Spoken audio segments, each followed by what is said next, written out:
Hey, Tim Shook here with a review of the Power Rangers Ninja Steel villain figures. Wave 1, this is technically Wave 2 of the action hero figures, but these are all villains, and they were just kind of tossed into new case assortments. But here we have 3 villain figures. We have Ripcon, Basher Monster, and Ripperrat. Ripperrat being the first monster of the day that they fought, Episode 2. Ripcon is one of Galvanax's generals, and then the Basher Monster is just the foot soldiers of this year. So a pretty rounded out assortment of villains here in the first batch of villain figures. Of course, they are about $8.99 at most major retailers. I picked Ripcon up at Walmart, these two up at Toys R Us. I could not find them all at one time for the life of me. It didn't happen. But finally found them all. Here they are. Let's go ahead and get them open and take a look. Alright, and here are the 3 villains out of their box. We will move Ripperrat and Basher out of the way and take a look at Ripcon. I was really looking forward to getting a figure of Ripcon, only for the simple fact that in Japan, in Ninja, this guy is voiced by Kenji Matsuda, and Kenji Matsuda is like my old man crush. And so I was really looking forward to getting a figure of the character that he played, since Japan doesn't make figures for anything ever.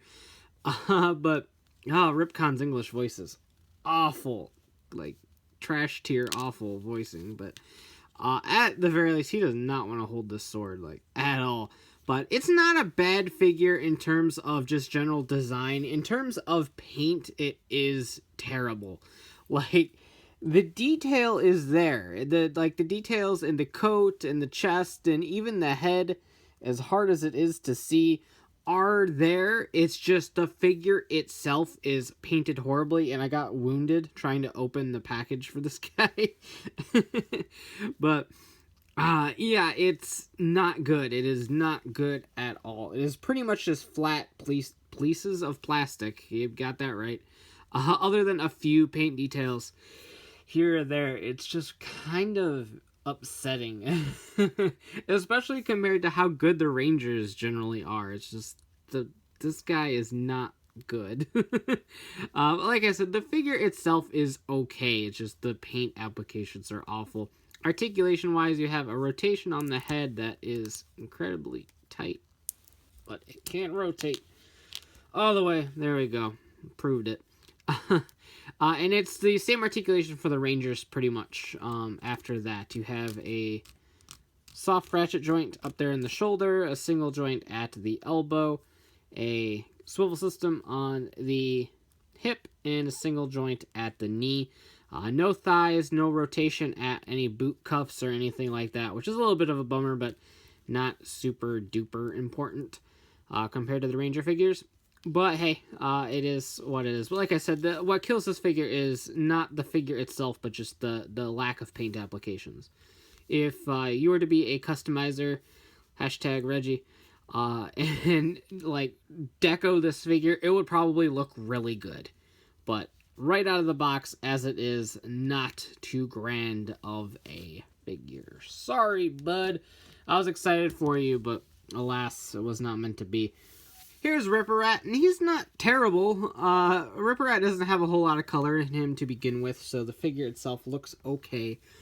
Again, it is okay. No elbow articulation whatsoever, but he does have knee articulation. These villains usually come with one or the other. Unless you are a general and are important, you're probably not getting good articulation. So he's got no elbow articulation, but he does have knee articulation, so that is what it is. But same articulation in the legs as Ripcon. And in the arms here, you do have a like soft ratchet joint in the shoulder, but you can't really do a whole lot with it because of these big fluffy shoulder pads. And these are not moving. So you can get perfectly fine rotation here and here, but going that way, he gets about 1 click of the ratchet, and that's about it. Might be 2 clicks, but not a whole lot. But he does have hands. He can hold some weapons if you have any, and here are his little chainsaw scythe things. So there you go with Ripperrat. Head leaves a little bit to be desired, which was just a smidge more detailed, but like I said, it isn't too bad. And here's Basher, which is my favorite of the bunch. I'm not a huge fan of these foot soldiers in general, but the figure here is definitely the best of these 3.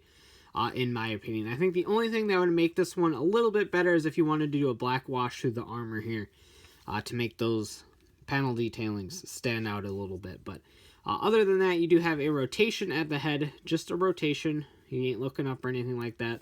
But you have full movement in the arm. Again, a soft ratchet joint up there at the shoulder.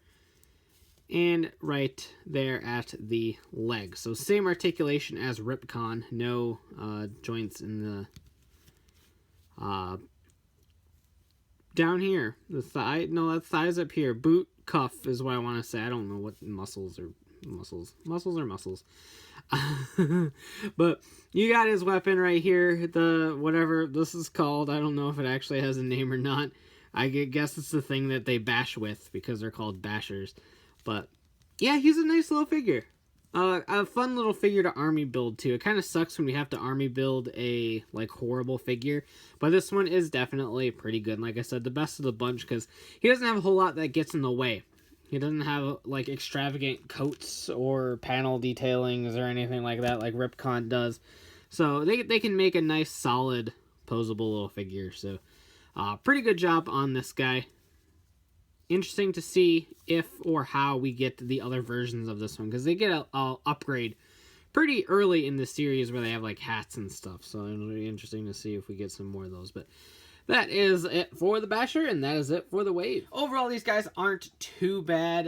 Like figures themselves are pretty decent, but the lack of paint applications absolutely kills Ripcon.